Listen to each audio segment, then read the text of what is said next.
محترم قبلہ مولانا اعجاز حسین نجفی صاحب کی بیٹی جو گم ہو گئی ہے، بصدقہ سکینہ سلام اللہ علیہ وہ اپنے باپ کو ملا دے۔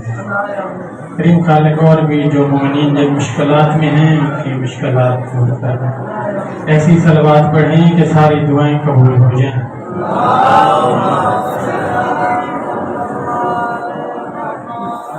ماشاء اللہ لا حول ولا قوة الا باللہ العلی العظیم۔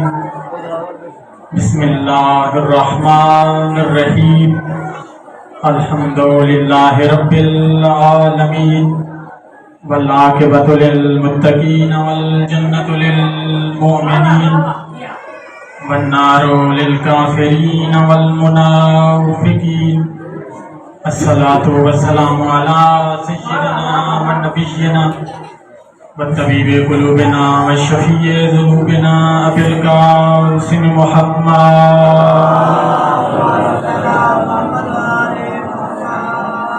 وعلی آلہ الطیبین الطاہرین المعصومین المنتجبین المنتخبین الذین اذهب اللہ عنہم الرجس وطہرہم تطہیرا۔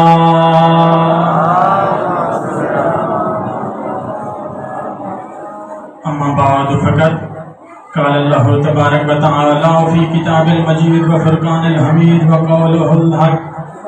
بسم اللہ الرحمن الرحیم، انا اعطیناک الکوثر صلوات۔ کثیر تعداد میں موجود ہیں، بآواز بلند صلوات پڑھیں۔ نعرہ تکبیر، خالق حقیقی کا نام بلند ہے، پھر بھی نعرہ تکبیر، نعرہ رسالت، نعرہ رسالت، نعرہ حیدری۔ ہماری تربیتوں کی پہچان، ہمارے والدین کے خون کی شرافت کی پہچان، ہماری حیثیت کی پہچان، ہماری نیتوں کی پہچان۔ ہاتھ بلند کر کے نعرہ حیدری، آواز بلند صلوات۔ بغیر کسی تمہید کے میں اپنی گفتگو کا آغاز کروں۔ میں نے آپ کے سامنے آیت مجیدہ تلاوت کرنے کا شرف حاصل کیا ہے اور اسی بی بی کی فضیلت کے دو جملے پڑھنے ہیں۔ کون فاطمہ زہرا؟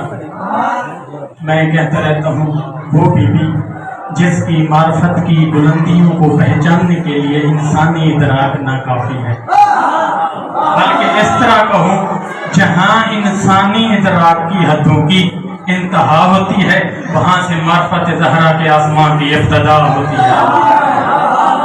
کون فاطمہ زہرا؟ جس کا بڑا بیٹا حسن ہو، جس کا چھوٹا بیٹا حسین ہو، جس کے گھر کی شجاعت دیکھنی ہو تو عہد و بدر کو دیکھو، جس کی قیمت و قدر دیکھنی ہو تو سورہ قدر کو دیکھو، سارے کا سارا قرآن جس کی عزت و توقیر ہو، جس کی شان میں نازل آیت تطہیر ہو، جس کی سخاوت کا دہر میں سورہ دہر چرچا کرے، جس کی مادر اسلام پہ اپنا خرچہ کرے، جو جاگ رہے ہیں بولتے رہنا کون فاطمہ زہرا؟ عصمت کا حصار فاطمہ ہے، عفت کا حجاب فاطمہ ہے، آیت تطہیر کی ملکہ فاطمہ ہے، اللہ کی کنیز خاص فاطمہ ہے۔ کون فاطمہ زہرا؟ ملائکہ جس کے در کی نوکری کر کے عرش پر جا کر فخر کریں اسے فاطمہ زہرا کہتے ہیں۔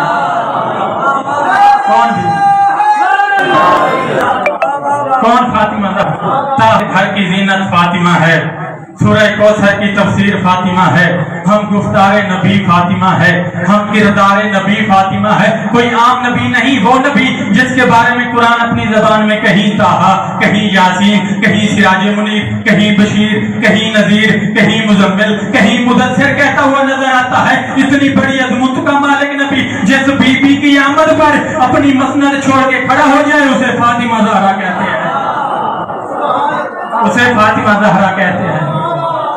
کوئی عام مقام تو نہیں ہے بی بی کا، ہو سکتا ہے کوئی سنی بھائی بھی تشریف فرما ہو، شیعہ بھائی بھی تشریف فرما ہے۔ سنت کی تعریف کوئی بندہ جانتا ہے، اگر میں غلط بیان کروں تو وہ تصحیح فرما دے گا۔ ہمارے قبلہ صاحب بھی تشریف فرما ہے۔ ہمارے اہل سنت برادران کے نزدیک سنت کی یہ تعریف ہے کہ جو فعل رسول خدا انجام دیں وہ سنت ہے.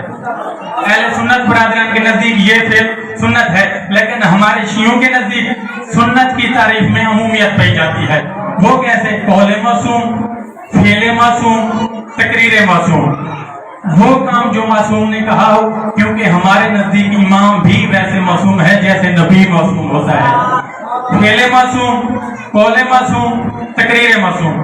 وہ کام جو معصوم نے انجام دیا ہو، وہ کام جو معصوم نے خود کیا ہو، اور وہ کام جو معصوم کے سامنے کیا گیا ہو لیکن انہوں نے دیکھ کر منع نہ کیا ہو، وہ شیعوں کے نزدیک سنت ہے. لیکن ایک بات پر سنیوں کا بھی اتفاق ہے، شیعوں کا بھی اتفاق ہے. وہ کیا؟ کہ جو فعل بھی رسول خدا انجام دے وہ اہل سنت کے نزدیک بھی سنت، ہمارے نزدیک بھی سنت. اس بات پر اتفاق ہو گیا جو فعل بھی رسول خدا انجام دے وہ ہمارے نزدیک سنت ہوا. تو میں کہتا ہوں میرے بھائی کسی مفتی صاحب سے جا کے یا کسی علامہ صاحب سے جا کے پوچھے نا کہ رسول خدا جب بیٹی زہرا آتی تھی تو اپنی بیٹی کے لیے کھڑے ہو جایا کرتے تھے، مسند چھوڑ دیا کرتے تھے، تو یہ فعل سنت رسول ہوا. جب تمہاری بیٹی آتی ہے تو تم کھڑے کیوں نہیں ہوتے؟ اگر کسی علامہ صاحب کے پاس جائیں گے نا تو وہ یہی جواب دیں گے کہ بھائی یہ فعل سنت نہیں ہے. وہ بھائی کیوں سنت نہیں ہے؟ رسول خدا نے انجام دیا ہے. اہل سنت کے نزدیک بھی سنت، شیعوں کے نزدیک بھی سنت. تو پھر یہ سنت کیوں نہیں ہے؟ وہ کہے گا بھائی اس وجہ سے سنت نہیں ہے کیونکہ نبی بیٹی کی وجہ سے کھڑے نہیں ہوتے تھے، نبی بیٹی سمجھ کر کھڑے نہیں ہوتے تھے. اللہ نے زہرا کو مقام بھی اتنا بلند دیا تھا کہ جب بھی بیوی آتی تھی نبی کھڑے ہو جایا کرتے تھے.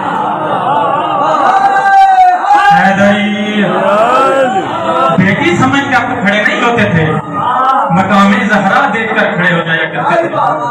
میں کہتا ہوں کہ وہ اللہ اتنی بڑے خزانوں کا مالک، اس کا ہم پر احسان ہے کہ اس نے ہمیں عدم سے وجود عطا کیا. ہم نہ تھے، ہمیں بنایا.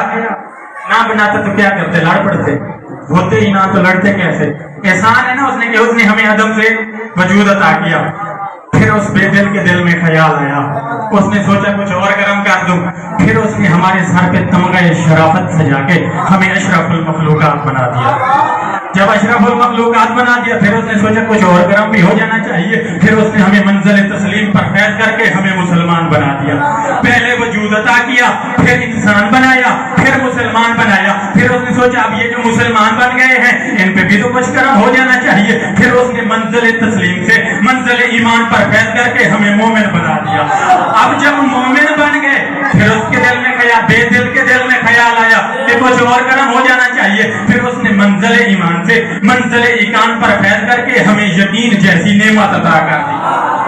پہلے اس نے کائنات بنائی، وجود عطا کیا. پھر اس نے کچھ انسان بنائے، انسانوں میں سے کچھ کو مسلمان بنا دیا، مسلمانوں میں سے کچھ کو مومن بنا دیا. جب کچھ مومن بن گئے تو ان میں سے کچھ کو یقین کی منزلت پر فیض کر دیا. اب اس نے سوچا کچھ تو ایسے ہوں جن پر اور کرم ہو جانا چاہیے. پھر اس نے ان میں سے منزل ایقان سے منزل ولایت پر فیض کر کے کچھ کو اپنا ولی بنا دیا.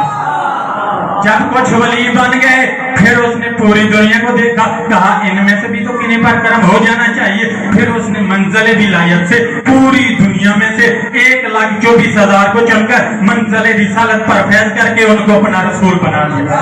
منزل رسالت، منزل نبوت پر فیض کر کے ان کو اپنا نبی بنا دیا 1,24,000 کو. پھر اس نے سوچا اب یہ جو 1,24,000 ہیں ان پر بھی تو کرم ہو جانا چاہیے. پھر اس نے 1,24,000 میں سے 313 کو چن کر منزل نبوت سے منزل رسالت پر فیض کر کے ان کو اپنا رسول بنا دیا. پھر اس نے سوچا کہ 313 پر بھی تو کرم ہو جانا چاہیے. اس نے 313 میں سے 5 کو چن کر اولو العزم پیغمبر بنا دیا. جب جو جملہ میں پہنچانا چاہتا تھا، جب 5 اولو العزم پیغمبر بن گئے پھر اس نے سوچا کوئی تو ایسا ہو جو ان سب سے افضل ہو. پھر اس نے مصطفیٰ کو چن کر سب سے افضل بنا دیا. پھر اس نے مصطفیٰ کو چن کر سب سے افضل بنا دیا. یہی جملہ تھا جو میں پہنچانا چاہتا تھا. اس نے سوچا اب مصطفیٰ کو بھی تو کچھ عطا کرنا چاہیے. پھر خداوند کا ارشاد ہوا میرے نبی انا اعطیناک الکوثر، میں نے تمہیں فاطمہ عطا کر دیا.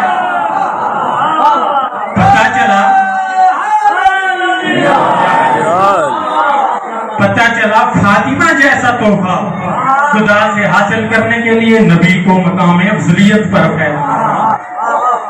کون فاطمہ زہرا؟ میں نے پہلا جملہ کہا تھا جس کا بڑا بیٹا حسن ہو، جس کا چھوٹا بیٹا حسین ہو. حسینیت میں 2 جملے پڑھ لیتا ہوں. کون ہے حسین؟ پہلا جملہ کہہ رہا ہوں پوری دنیا میں